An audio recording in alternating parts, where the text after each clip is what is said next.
So when I saw this episode on television, I can't remember the name of the particular documentary, but it talked about the ancient Egyptian profile, and it said that sub-Saharan African ancestry and ancient Egyptians after the Roman period, okay?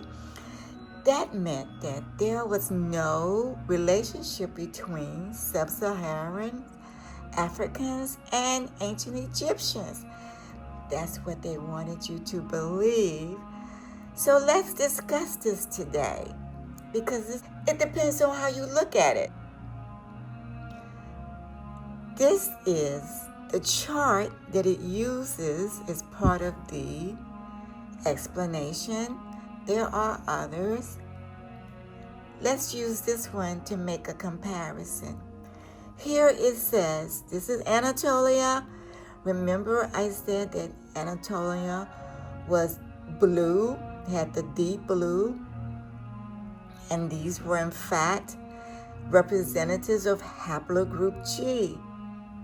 Haplogroup G really truly represent. These are people who were from South Asia. They were part of the first migration out of Africa. They became known as the Dravidians. The Dravidians are more of a modern term for these ancient settlers of South Asia.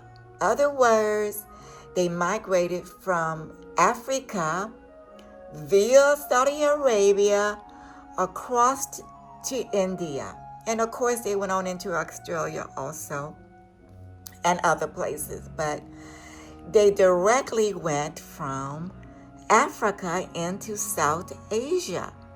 And haplogroup G was defined as these people located in a certain place in India migrated further north. They are the same group that went into Iran, around Iran, towards Russia, and also settled there in those areas. But they are in fact, think of it this way, Dravidians. And of course, their skin tone was black at this time. So people who settled South Asia, India, were black-skinned Africans. Keep all of this in mind when you're considering what researchers and scientists say about Near Easterns and all of that, which is fine. I'm not saying what they're saying is wrong, but always know that the way they are describing it is more modern. They are looking at through the lenses of who they think now would say Near Eastern means, oh yes, they were Natufians way back then, but they have so much mixture now, they no longer can be considered Natufian. But the truth of the matter is, had it not been for the Natufian, these people would not exist, right? So you have to give credit to the fact that they were Natufian first. Just like now, I am giving credit to the fact that haplogroup G were in fact South Asians. They were settlers and then from Africa. So now that we have this settled, we can look at the ancient Egyptians in a different light. We can say that the ancient Egyptians were actually Natufian. Here they are, the Natufian. And back over to the ancient Egyptian, right here. So you can say that the ancient Egyptians were all black people. They were Dravidian or South India, and Africans that were Natufians. And here are the Egyptians where particular chart speaks of. The Yoruba, right? They're red. Here the red and the Egyptian. And what this is representing is modern population. I wanted to also mention that the Yoruba marker here is represented as E1B1A. And this marker is seen in Tunisian, Bedouin A, Algerian, Egyptian, Yemen, Palestinians, Lebanese, and Jordanians. And I'm not sure if the same report that talks about the sub-Saharan ancestry is making a reference to slavery, but it is baseline. It occurred at the base. These people are E1B1A first, but the red and brown color could be a combination. So let's see if it has occurred in a group, which is really difficult to see.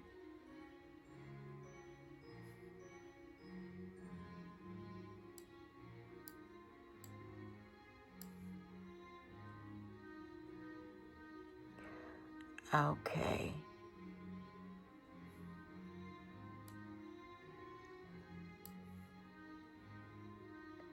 Okay, here is the Ethiopian Jew population.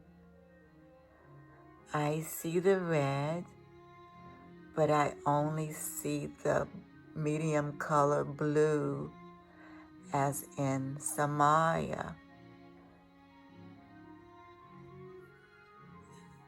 And so the red is at the base of the Ethiopian Jew as well. I can only come to the conclusion that the Yoruba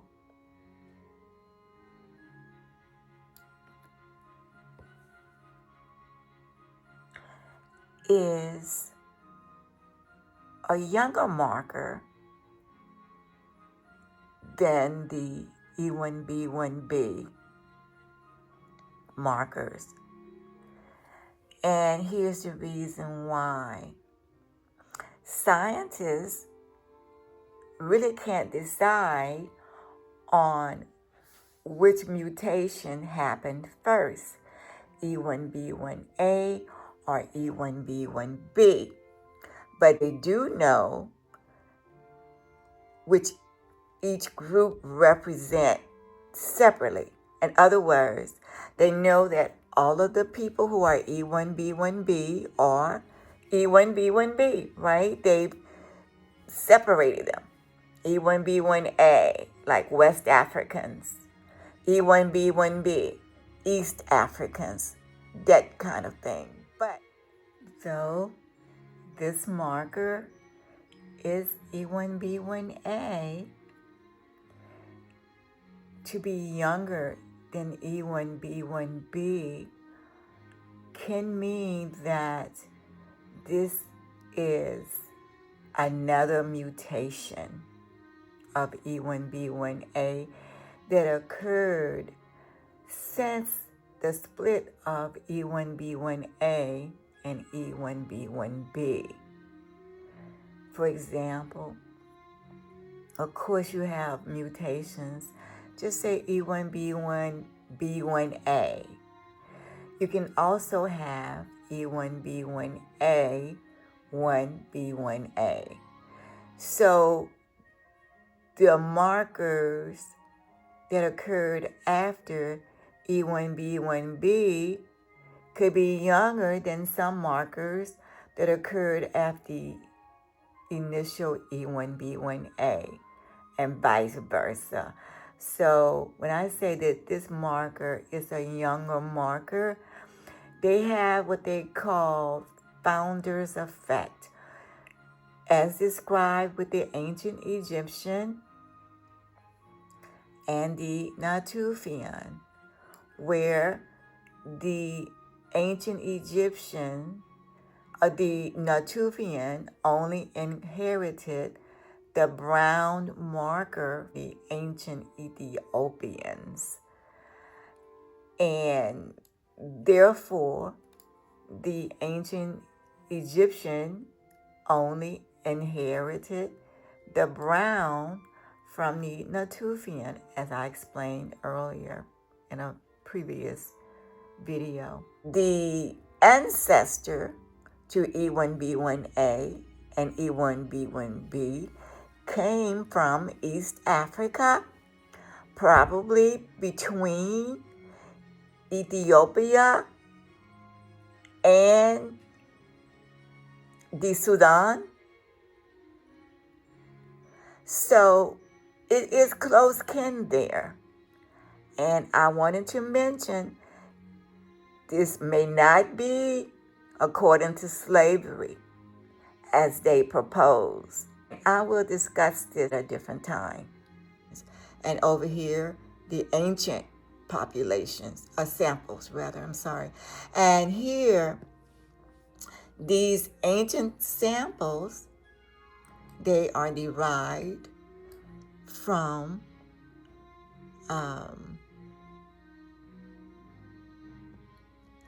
they're saying the New Kingdom, the MT DNA, and then 3 individuals, and I think these are male, from Egyptian mummies, okay? So you have the women and the men, both are represented here. And I'm thinking these 3 individuals, I think one is haplogroup E and the other 2 may be J, or 2 are E and 1 is J. I would have to look at my notes to see for sure. So these people here represents this population, what they are speaking of. So here is Anatolia, haplogroup G, and then Iran. This is really haplogroup G as well, but they're saying could be haplogroup J because we also said that the lighter color was the Caucasus, and that's J1, J2 population. And we will talk about this also because the Dravidians, descendants, were haplogroup J. Haplogroup G, haplogroup J. They have this, one individual, they say, had a combination of GHIJK, I believe. And from this individual, GHIJK came from haplogroup F. And it was haplogroup F defined as Dravidians, South India indigenous before they left Africa. But I know that they were South India, oldest population. So I cannot dispute that. And dispute the fact that they're saying that the ancient Egyptian and sub-Saharan Africans are not the same people, because they are the same people. And we can go back up to the Ethiopian Jews to see that. And let's see here. They are They have the red and they have the brown and that mid-color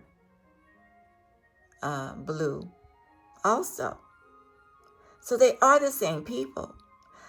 But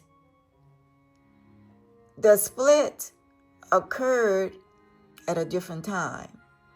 So when you look at Somalia, you see all of this red, you see this blue. You know, I won't get into details with this because I have not researched it enough because I was so surprised to see it this way. But I'm trying to see if this red and this blue close together, right? So Somalia could have inherited all of this at one time. They could have inherited all of this at one particular time. Unlike the ancient Egyptians, who only inherited the brown from the Natufian, Algerian, the Mozambique, and the, I can't read that word, sword, and Tunisian. They pretty much settled North Africa, but these gotta be Berbers. They gotta be Berbers. I'll get a better answer later. But I wanted to share this with you before I go any further. Thank you.